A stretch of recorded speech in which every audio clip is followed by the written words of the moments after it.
నమస్కారం. Welcome to I dream. ధర్మ మార్గం విత్ విజిత కార్యక్రమానికి స్వాగతం.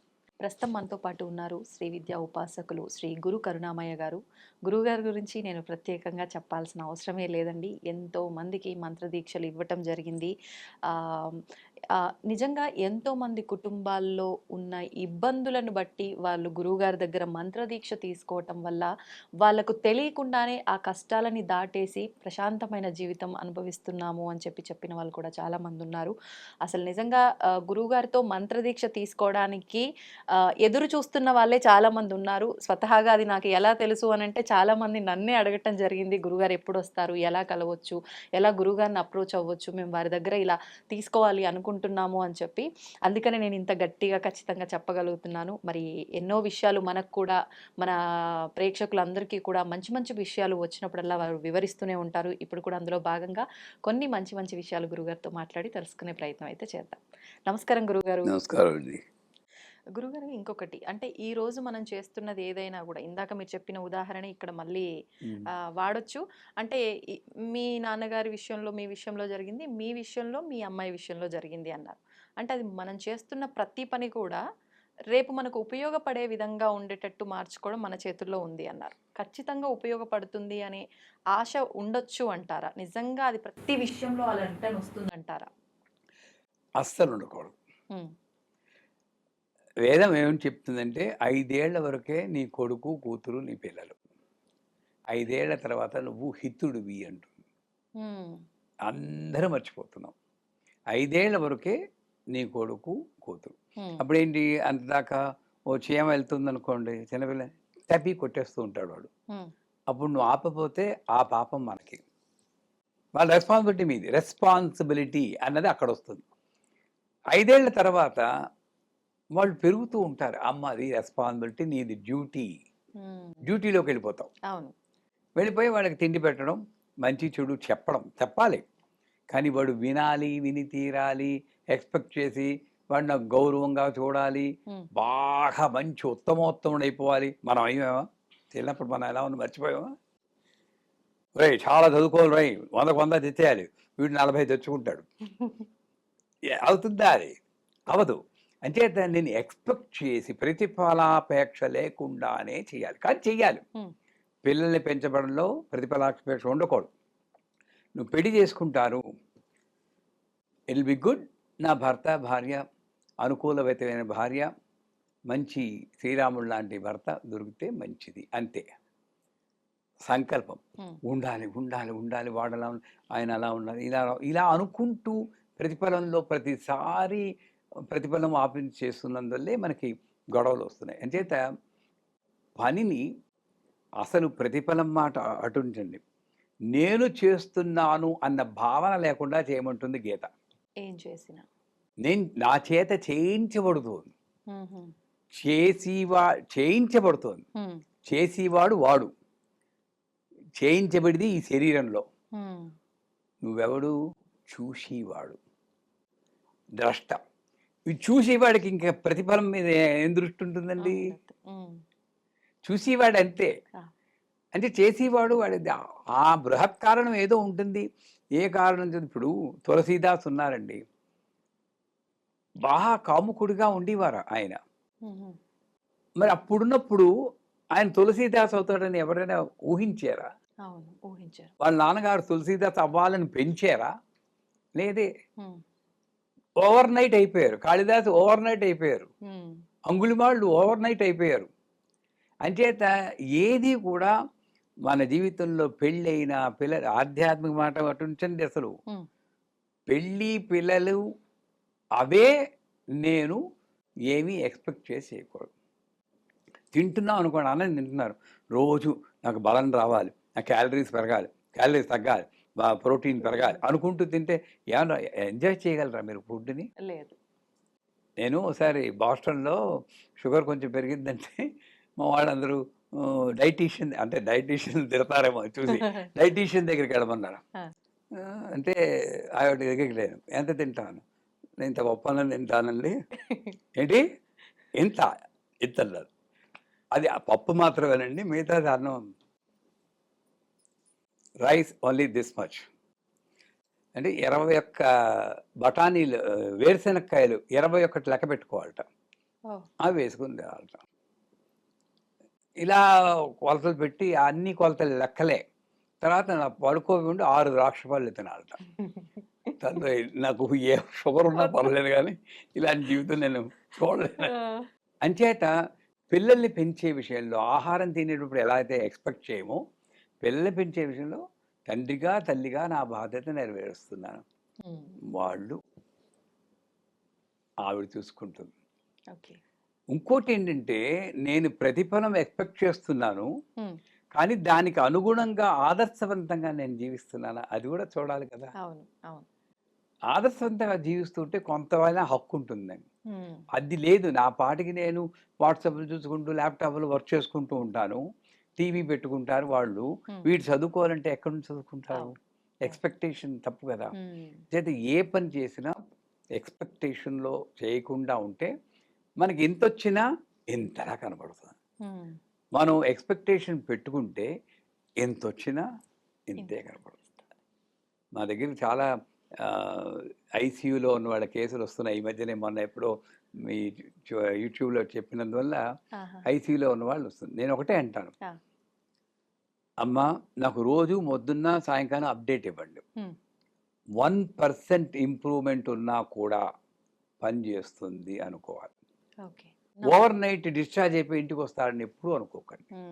1% కొంచెం ఇంప్రూవ్మెంట్ ఉందా పని. అలాగా ఏ పని చేసినా సరే మనం ఎక్స్పెక్టేషన్తో చేయకపోతేనే మన జీవితం హ్యాపీగా ఉంటుంది. అదర్వైజ్ మీరు ఇది చెప్పిన తర్వాత నాకు ఒక క్వశ్చన్ అడగాలనిపించింది గురుగారు. అంటే ఆశ ఉండాలి కానీ అత్యాశ పనికిరాదు అనే ఒక క్వశ్చన్ నాకు ఎందుకు మైండ్లో తట్టింది మీరు చెప్పగానే. అసలు ఏంటి ఆశ అంటే ఏంటి, అత్యాశ అంటే ఏంటి, ఏ విషయంలో ఇది వర్తిస్తుందంటారు? పాపము మహాపాపము. ఏం చేస్తే పాపం? ఆశ పాపము, అత్యాశ మహాపాపం. రెండు తప్పే, రెండు వద్దు. అసలు ఆశ ఉండకూడదమ్మా. జ్ఞానినాంపి చేతాంతి దేవీ భగవతీ సా బలాదాకృష్య మోహాయ. ఆశ ఇష్టం వేరు. ఇప్పుడు మీరు కట్టుకుని చీర ఉందనుకోండి, ఒక ఆవిడ ఏమో చూస్తే చాలా బాగుంది, నాకు చాలా ఇష్టం, అంతవరకు పర్వాలేదు. నాకు కావాలి ఆయన అవతల వాళ్ళ లైఫ్ అయిపోయింది ఆ భర్త గారితో, ఇంకా అక్కడ నుంచి తిరుగుతూ ఉంటారు. ఏ చీర తెచ్చినా నచ్చదు, ఏం చేసినా నచ్చదు, అదే కావాలి. మోహం అంటారు. ఆ మోహం తీరకపోతే క్రోధం, క్రోధం అయిపోతే ద్వేషం, ద్వేషం అయితే బుద్ధినాశం. గీతలో చెప్తారు కదా. అంచేత మాకు అగ్నికళలు అని నవావనపూర్లో చేస్తాం. యం ధూమ్రాట్సే నమ, రం ఊష్మాయ నమ, లం జ్వలిన్యే నమ, వం జ్వాలిన్యే నమ, షం విష్ఫులింగిన్యే నమ, షం సుశ్రియే నమ, సం స్వరూపాయ నమ అని మంత్రాలు 10 మంత్రాలు ఉన్నాయి. మా గురువుగారు అర్థం చెప్పేవారు, రే దీని అగ్ని అనుకుంటున్నావు, నీలో కోరికే ఎం ధూమ్రాక్షి పొగలా ఇక్కడ పుడుతుంటాం. మూలాధార ఇక్కడే కోరికలన్నీ పుడతాయి. ఇక్కడికి వెళ్ళే జ్ఞానం వచ్చేస్తుంది. వారాహి నవరాత్రులు వచ్చేటప్పుడు జ్ఞానం వచ్చేస్తుంది. నాకు ఏమీ అక్కర్లేదు, ఉన్నది అనుభవించడమే. జీవితంలో బెస్ట్ సత్యం ఏంటంటే నాది బెస్ట్ లైఫ్, మీది మీకు బెస్ట్ లైఫ్, నాది మాకు బెస్ట్ లైఫ్, కెమెరామ్యాన్కి కెమెరామ్యాన్ బెస్ట్ లైఫ్. నేను బెటర్ లైఫ్ కోసం అడుగుతుంటే వరే పిచ్చాడా, బెటర్ బెస్ట్ కన్నా తక్కువరా, నీకు బెస్ట్ ఇచ్చాను, బెటర్ అడిగితే నీ కర్మని బెటర్ లైఫ్ ఇస్తుంది. ఇంగ్లీష్లో బెటర్ బెస్ట్ కన్నా తక్కువ కదా. అదే నాకు ఏది ఇస్తే అదే బెస్ట్. ఎందుకంటే ఆవిడ ఈ రూపంలో ఈ పని చేయడానికి వచ్చి, అందరూ అన్నీ చేసేయలేదు కదా. అంచేత జీవితంలో సత్యాన్ని గ్రహించి ఆశ అన్నది దగ్గరికి వచ్చిందా పొగ, వెంటనే దాన్ని కంట్రోల్ చేసుకో. ఆశ రాకుండా ఎవరు ఉండరండి. ఇప్పుడు మేము వీడియో తీస్తున్నాం, బాగుండాలి అనుకోవడం కించిత్, కానీ నేను మాట చెప్తున్నంతసేపు ఇది ఎలాగైనా ప్రజల్లోకి వెళ్ళాలి, గుండెలో గుచ్చుకుని నేను చెప్పాలన్నా అనుకోండి, నేను చెప్పాలి మర్చిపోతాను నేను. అవునా కాదా? అది ఆశ కింద మారిపోయింది. సంకల్పం వేరు, ఆశ వేరు. సంకల్పంలో సిద్ధ్యర్థం అనుకుంటాం, మనవాడు అర్థం అని అంటారు. మత అర్థం అంటే సహమే, పుత్ర పుత్ర పుత్ర పౌత్రాభివృద్ధి అర్థం అంటే వీడు ధావం అంటారు. వేమకోట కృష్ణయ్య గారని వీళ్ళు సిద్ధి పొందారు. ఆయన చెప్పేవారు, సుబ్బారావు గారు ఏమిటండి వీళ్ళందరూ మంత్రాలు చెప్పేవారు, అర్థం అంటారేంటండి, అర్థం అంటే సగం సగం. పుత్రుల్ని ఇయ్యి, సగం ధనాన్ని ఇయ్యి. ఆ, అర్థం రెండో తా పలకాలి, అర్థం. అర్థం. ఓ. వీడు దాలో ధా పలుకుతున్నాడు, ఆ. అక్కడే పోయింది, సంకల్పంలోనే సగం పోయింది. ఓ. అంచేత ఆశ ఉండడం, సంకల్పంలో ఆశ, ఆ. సంకల్పంలో కోరిక. కోరిక. కానీ పూజ చేసినంతసేపు ఉమ్, నేను అదే దృష్టిలో ఉంటుంటే ఆశ అవుతుంది. ఉమ్, సంకల్పము కోరికమై ఆశ అయిపోతుంది. ఆశ ఆశ. ఉండకూడదు. ఓకే. అత్యాశ అంటే నేను అమితాబ్ బచ్చన్లా అయిపోవాలనుకున్నాను అనుకోండి, అత్యాశనా? నా హైట్ ఎంత, దీవాలో చూసి నేను అలా అయిపోవాలంటే అది అత్యాశ కదా. ఎందుకన్నా ఆశకి అత్యాశకి మీకు తేడా చెప్పలేరు ఎవరును. మీ పైనే మీరు ఉదాహరణ. అంతే. ఉమ్, నేను మీ మీద వస్తే ఊరుకుంటారండి జోకులు, నా మీద. ఊరుకుంటారు గురుగారు, ఎందుకు ఊరుకోరు? సో ఆశ, నేను నాకు లక్షలు రావాలండి కోరిక. ఉమ్, ఓకే, అది ఎప్పుడు అత్యాశ అవుతుందంటే, నేను ఆ లక్షలు రావడానికి ఏం ఉపాసన చేయాలో లక్ష్మీ మంత్రం చెప్పుకుని పొద్దున్న రాత్రి దాకా జపము, ఇందాక చెప్పాను, జపము తపము హోమము అన్నీ చేస్తూ ఉంటే ఆశ ఆశలాగే ఉండిపోతుంది. ఎప్పుడైనా నెరవేరచ్చు. ఉమ్, ఉమ్, నేను ఏమీ చెయ్యను. నా జీవితంలో పిల్లవాడికి చదువు నేర్పాల్సింది ఆవిడే, నా ఇల్లు చూసి పెట్టాల్సిన రియల్ ఎస్టేట్ ఏజెంటు ఆవిడే, ఉమ్, నా పిల్లకి మ్యారేజ్ చేయాల్సిన మ్యారేజ్ కన్సల్టెంట్ ఆవిడే, నేను మాత్రం నెట్ఫ్లిక్స్ చూసుకుంటూ కూర్చుంటాను. ఇది అత్యాశ. ఉమ్. ఒప్పుకుంటారా? ఒప్పుకుంటాం గురుగారు. ఇదే ఇదే జరుగుతోంది ఇప్పుడు. ఇదే జరుగుతోంది. అవును. ఆశ ఉంటే పర్లేదు, సహజమే. ఉమ్, ఉమ్, దానికి నేను తగిన ప్రయత్నం నేను చేయాలి కదమ్మా. ఉమ్. అప్పుడు ఆశ కాస్త సంకల్పం పెడితే సంకల్పం నెరవేరుతుంది. ఓకే. అత్యాశ, ఆశ, ఆశ. సంకల్పము, ఫలితం. ఉమ్, ఇది అలాగ మన జీవితాన్ని మన చేతిలో పెట్టుకోవచ్చు. ఉమ్. సో ఆశ తప్పే, అత్యాశ అత్యాశ తప్ప. ఇప్పుడు అంటే ఏమైనా చేస్తున్నప్పుడు మీరు అన్నట్టు ఆ సంకల్పం పెట్టుకొని మనం చేస్తున్న విధానం అంతా చేస్తూ అంతా శ్రద్ధగానే చేస్తున్నా, కానీ ఫలితాన్ని ఆశించి చేస్తున్నా, అది ఎంతవరకు కరెక్ట్ అంటారు? ఇప్పుడంటే మా పూజా విధానంలో ఏం చెప్తామంటే, ఇప్పుడు కళ్ళకి ఏదో నేను వస్తున్నప్పుడే ఫ్లైట్లో ఉండగా మెసేజ్ వచ్చింది. ఒక డాక్టర్ ఆవిడ, అండ్ గురుగారు నాకు అర్జెంటుగా మంత్రం కావాలి, ఐల్ ప్రెషర్ వచ్చేసిందని చెప్పారు, ఏమవుతుందో కన్ను కనబడేమో అనుకున్నాం. చక్షుష్మతి మంత్రం చెప్పుకోండి అమ్మా అని చెప్పాను. ఆవిడ తెలిసి ఎలా చెప్పాలి. కానీ అక్కడ ఏంటంటే మీరు చెప్పింది సంకల్పంలో ఫస్ట్ డే మాత్రమే ఆయన సూర్యభగవానుడా కళ్ళు శక్తి నీ అధీనంలో ఉంది, దాన్ని కొంచెం కాపాడు తండ్రి అనుకో, సంకల్పం. కానీ నెక్స్ట్ డే నుండి ఈ ప్రాబ్లం మనం మర్చిపోవాలి, ఎందుకు చేస్తున్నామో మర్చిపోవాలి. అది ఇంకో లెవెల్. దానికన్నా ఉత్తమమైన లెవెల్ ఏంటి తెలుసా?